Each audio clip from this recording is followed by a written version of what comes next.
High everyone, welcome to a new video. আশা করি তোমরা সকলেই ভালো আছো। এটা হচ্ছে অক্টোবরের 24 তারিখের ভিডিও, আর আমার কাছে ছিল আমার স্বপ্ন পূরণের দিন। তো টাইটেল আর থাম্বনেল দেখে অলরেডি বুঝতেই পেরেছো যে কী স্বপ্ন পূরণের কথা বলছি। তো তখন প্রায় সকাল 5টার মতো আমরা বেরিয়ে পড়েছিলাম। আর আমরা যেহেতু ছিলাম সীতাপুর থেকে আমাদের যেতে হয়েছিল সোনপ্রয়াগ, তারপর ওখান থেকে গাড়ি ধরে আমরা যাব গৌরীকুণ্ড। তো আমাদের গৌরীকুণ্ডের অনেকটা আগেই নামিয়ে দিয়েছিল, তো আমরা এখান থেকে আমাদের যাত্রা শুরু করি। আর আমরা গৌরীকুণ্ডের কাছে গিয়ে পৌঁছাই প্রায় 6টার মতো হয়ে যাবে। তো আমরা তখন থেকেই হাঁটা শুরু করি। আর এখানে আমরা যে কজন গিয়েছিলাম সে কজনই যাচ্ছিলাম। প্রথম চড়াই এটা, না এটা হচ্ছে প্রথম চড়াই।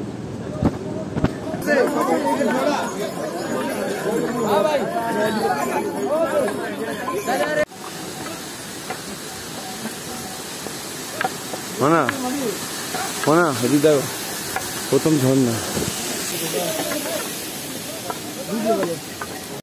তো তারপর আমি এখানে আমার বরের কাছ থেকে লাঠিটা নিয়ে দুটো লাঠি নিয়ে আমি বেশ ভালোভাবে যেতে পারছিলাম। তো ওই জন্য ওর কাছ থেকে লাঠিটা নিয়ে আমি দুটো লাঠি নিয়ে যাচ্ছিলাম।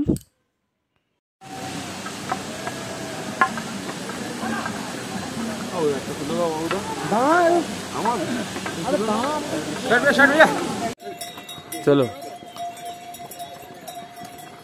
ল্যান্ডস্লাইড এখান থেকে ছিল রাস্তাটা, এখন আবার এখান থেকে হয়ে গেছে ল্যান্ডস্লাইডের জন্য।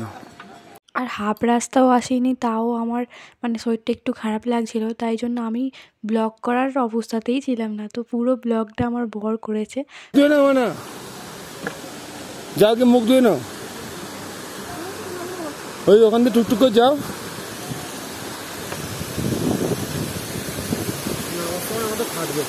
কেন? হ্যাঁ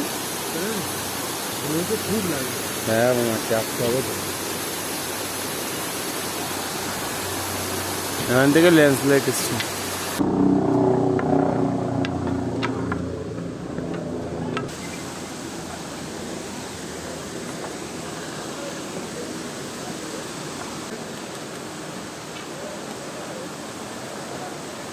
আর যেখানেই ঝর্ণার জল দেখতে পাচ্ছি সেখানেই গিয়ে আমি মুখ ধুচ্ছি, মুখে চোখে জল দিচ্ছি। আর তারপর আমার বরকেও একটু মুখে চোখে জল দিয়ে দিচ্ছিলাম, দিয়ে আবারও হাঁটা শুরু করেছিলাম।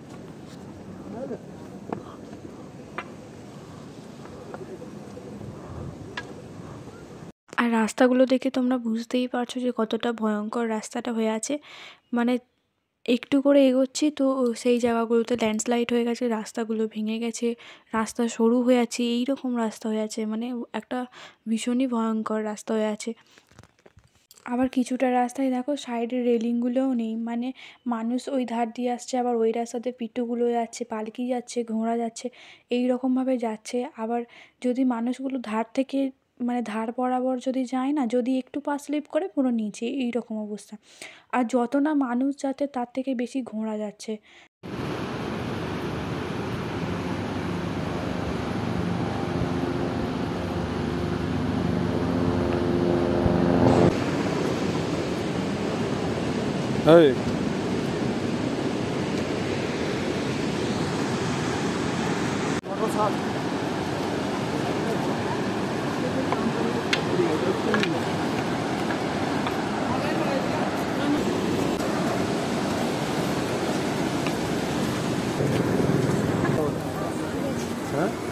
যেতে পারো, এই রাস্তাটা কত সুন্দর।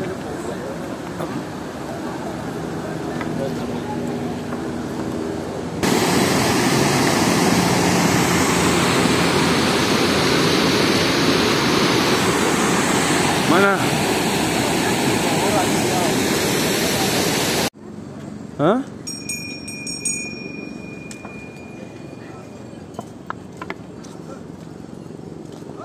गोपाल तो फाका है।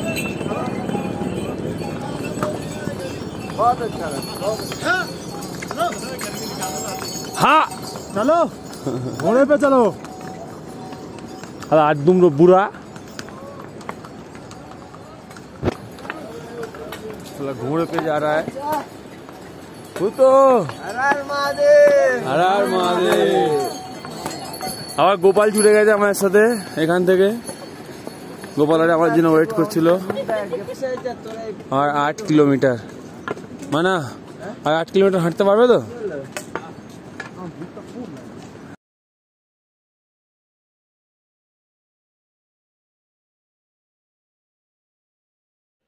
এইখানে রাস্তাটা দেখো কতটা ভয়ঙ্কর রাস্তা, আর এর মধ্যে থেকেই মানুষ ঘোড়া নিয়ে যাচ্ছে, পিঠু নিয়ে যাচ্ছে, মানুষ হেঁটে যাচ্ছে, পালকি নিয়ে যাচ্ছে, এইরকমভাবে যাচ্ছে। এতটা ভয়ঙ্কর রাস্তা হয়ে আছে।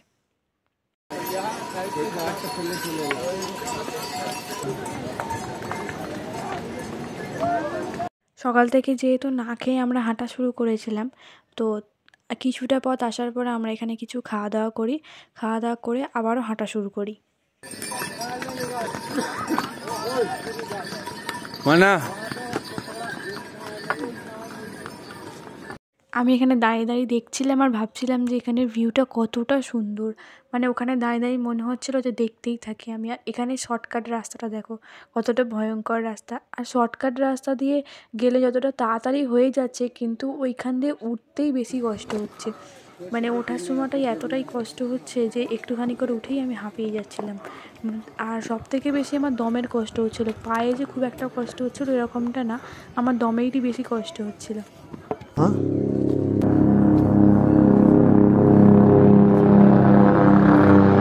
আর এখানে আমার বর বলছিল যে আমার জন্যই কষ্ট হচ্ছিল, আর সত্যিও আমার জন্যই কষ্ট হচ্ছিল, কারণ আমি না থাকলে ওরা এতক্ষণে পৌঁছে যেত। আর যেহেতু আমি ওদের সঙ্গে ছিলাম, তো ওদের হাঁটতে একটু সমস্যা হচ্ছিল। মানে আমি দেরি করে যাচ্ছিলাম বলে ওরাও আমার সঙ্গে সঙ্গে দেরি করে যাচ্ছিল, তো ওই জন্য ওর বেশি কষ্ট হয়েছে। আর সবথেকে বেশি কষ্টটা হয়েছে পিঠের মধ্যে অনেকটাও ভারী ব্যাগ নিয়েছিল, আর আমার পিঠে তো কোনো ব্যাগ ছিল না, তাতেও আমার অনেকটা কষ্ট হচ্ছিল। কিন্তু ওর পিঠে ব্যাগ ছিল, ওকে মানে যতই একটু রেস্ট নেওয়ার কথা বলেও বললো না ঠিক আছে, না ঠিক আছে, এইরকমভাবেই ও চালিয়ে দিচ্ছিলো। মানে ওর কষ্ট হচ্ছিলো কিন্তু ও তাও বুঝতে দেয়নি যে ওর কষ্ট হচ্ছে, ওই রকমভাবেই ও চলে যাচ্ছিলো। মানে এদিক দেখো, ए भैया थोड़ा सा दूर से लेके जाओ ना। ऊपर से लेके चलो ना, हमारे ऊपर से। है हम लोग का घोड़ा पाड़ा, এখানে इसको घुमा देगा ना। और ऊपर से देखो हेलीकॉप्टर,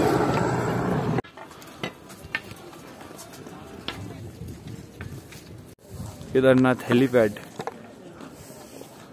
আর ইন্দ্রাণীকে খুঁজেই পাচ্ছি না, সে কোথায় চলে গেল রে? হ্যাঁ, তাকে দাঁড়াতে বললুম যে। এই দেখো এতক্ষণ হাঁটতে পারছিল না, আর দূর থেকে মন্দিরের চূড়া দেখতে পেয়ে, আর দেখো আমাদের ছেলে চলে এসছে, এছাড়া হেলিকপ্টার দেখছে এখানে, চলে এলো হেলিকপ্টার।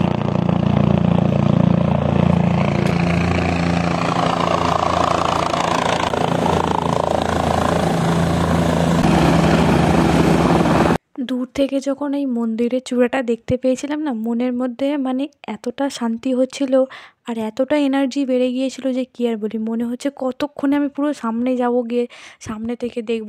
মানুষ ঠাকুর দর্শন করে যতটা শান্তি পায় না, আমি দূর থেকে ঠাকুরের মন্দিরটা বা সামনে থেকে যখন গিয়ে ঠাকুরের মন্দিরটা দেখলাম না, তখন একটা আলাদা অন্যরকম শান্তি হয়েছিল। মানে তখন আমার একটুও মনেই হয়নি যে আমি এতটা পথ কষ্ট করে হেঁটে এসেছি। মন্দিরটার সামনে গিয়ে তো আমি মানে মন্দিরটার দিকে হাঁ করে তাকিয়েছিলাম, আর মনে মনে শুধু এটাই ভাবছিলাম যে মানুষ চাইলে কি না পারে। আর অনেক মানুষ আছে তারা ঘোড়ায় করে পিট্টু করে যাচ্ছে, কিন্তু সত্যি কথা বলতে না, হেঁটে গিয়ে যখন তুমি মন্দিরটা সামনে থেকে দেখবে, তখন যে আলাদা শান্তি না, তুমি ঘোড়ায় করে গিয়ে, পিট্টু করে গিয়ে বা পালকি করে গিয়ে দেখে অতটাও শান্তি পাবে না। তারপর অনেকক্ষণ ঠাকুরের মন্দিরের সামনে দাঁড়িয়ে থাকার পর আমরা চলে যাই ভীমশিলার কাছে, যে ভীমশিলা আমাদের বাবা কেদারনাথের মন্দিরটাকে রক্ষা করেছিল। আর ওই মানে ভীমশিলার কাছে যাওয়ার সময় দেখলাম এইখানটায় কত সাধু বাবা বসে আছে। এখানে তোমরা মন্দিরটা আর ভীমশিলার মাঝখানে কতটা গ্যাপ সেটা দেখে হয়তো বুঝতেই পারছো। তারপর আমরা ওখানে গিয়ে রুম নিয়েছিলাম, আর আমরা মন্দিরের কাছাকাছি রুম নিয়েছিলাম। তারপর সন্ধ্যাবেলা আমরা সন্ধ্যা আরতি দেখার জন্য এসেছিলাম, কিন্তু আমাদের আসতে একটু দেরি হয়ে গেছিলো বলে সন্ধ্যা আরতি আর দেখা হয়নি। তো এখানে সাধু বাবারা সন্ধ্যা আরতি দেওয়ার পরে যে আরতির তাপটা দেয়, তো সেটাই নিয়ে এসেছিলো, তো আমরা একটু তাপ নিয়ে নিচ্ছিলাম। আর এখানে যে ঘরগুলো বানায় না পাথর দিয়ে, তো আমি একটু সেই ঘরগুলোই এখানে বানাচ্ছিলাম। আর সন্ধ্যেবেলাও মন্দিরটা এতটা সুন্দর লাগছিল না, মনে হয় যেন একভাবে মন্দিরটার দিকে তাকিয়েই থাকি। আর সন্ধ্যের দিক থেকে প্রচণ্ড ঠান্ডা ছিল। আমরা যখন গিয়েছিলাম তখন ঠান্ডা ছিল, কিন্তু তারপর থেকে আরও ধীরে ধীরে ঠান্ডা হয়ে যায়, পুরো মাইনাসে চলে যায়। মাইনাস তখন 2-3 এরকম মতো হয়তো ছিল, আর প্রচণ্ড ঠান্ডা ছিল। আর এখানে কুকুরগুলো দেখবে কি সুন্দর। আর ওই আর একটা কালো কুকুর আছে দেখো, তার গায়ে না পুরো সেই জটা জটা মতো হয়ে আছে। ওখানে কুকুরগুলো খুব শান্ত, খুব মানে ভালো কুকুরগুলো, কাউকে কিছু করে না। তো তারপর আমাদের যেহেতু একটু ঠান্ডা লাগছিল, আমরা সবাই মিলে গিয়েছিলাম চা খেতে। চা খাওয়া দাওয়ার পরে দূর থেকে মন্দিরটাকে দেখাচ্ছিলাম, দেখো কতটা সুন্দর লাগছিল। আর এখানে আর একটা কুকুর দেখো কি সুন্দর, আর একদম গুলু গুলু কুকুরটা, খুব সুন্দর। আর তার পাশে বসে আছে নন্দী। আর এখানে একটা সাইকেল নিয়ে ব্লগার গিয়েছিল, তো আমি সেটাই দেখাচ্ছিলাম তোমাদেরকে। তারপর ভোর 4টের সময় উঠে আমরা চলে যাই পুজো দেওয়ার জন্য। আর গিয়ে দেখি অনেকটা লাইন পড়ে গিয়েছিলো, মানুষ তো মনে হয় সারা রাত ঘুমায়নি, লাইন দিয়েই রেখেছিল। তো তারপরে যেহেতু 5টার সময় মন্দির খুলবে, ওই জন্য অনেকটা লাইন পড়ে গিয়েছিল। তো আমরা লাইনে দাঁড়িয়েছিলাম, আর এখানে আমরা ডালা কিনে নিয়েছিলাম পুজো দেওয়ার জন্য। আর আমরা মন্দিরের অনেকটা কাছাকাছিতেই দাঁড়িয়েছিলাম। আর এই দেখো নন্দী মহারাজকে। আর তারপরে আমরা মন্দিরটাকে একটু সামনে থেকে দেখাচ্ছিলাম। আর তখন সবে সবে আলো ফুটছে, আর সকালবেলার কত মানুষজন দেখো এখানে। আর এখানের পাহাড়গুলো এতটা সুন্দর লাগছিল সকালবেলা। আর ওপরের পাহাড়গুলোতে দেখো বরফ পড়েছিল, তার ওপরে যখন রোদগুলো পড়েছিল না, এতটা দারুণ লাগছিল দেখতে। আর কেদারনাথ মন্দিরের ওপরেও যখন রোদটা পড়েছিল না, এতটা দারুণ লাগছিল দেখতে। সেটার আর কোনো ভিডিও নেওয়া হয়নি, সেটা তোমাদের সাথে আমি ছবিতে শেয়ার করে দেবো। আর এখানে হচ্ছে মন্দাকিনীর জল সবাইকে দিচ্ছিল। আর এখানে কত সাধু বাবা বসেছিল দেখো সকালবেলাতে। আর এই ভিডিওতে আমি যদি কোনো রকম কোনো কথা ভুল বলে থাকি, অবশ্যই ক্ষমা করে দিও। আর কোনটা ঠিক আমাকে অবশ্যই কিন্তু কমেন্ট করে জানিও। আর ভিডিওটা কেমন লাগলো অবশ্যই কিন্তু কমেন্ট করে জানিও। আজকের ভিডিওটা এখানেই শেষ করছি, দেখা হবে অন্য কোনো নতুন নেক্সট ভিডিওতে। আর ছবিগুলো কেমন লাগলো কিন্তু জানিও।